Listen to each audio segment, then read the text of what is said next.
Hi guys, welcome to my tutorial. Alam nyo ba kung paano malalaman natin kung ang ating cellphone ay meron ng virus? Sa hindi pa nakakaalam, tuturuan ko po kayo kung paano, sundan nyo lang ako.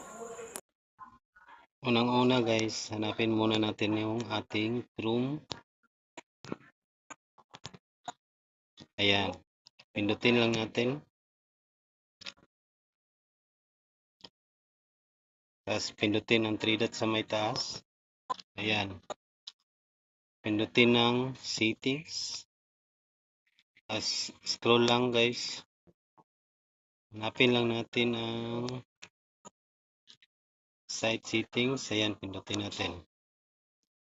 Ayan guys, all site, pindutin natin. Ayan guys, yun yung nakikita nyo, youtube.com, 13.com.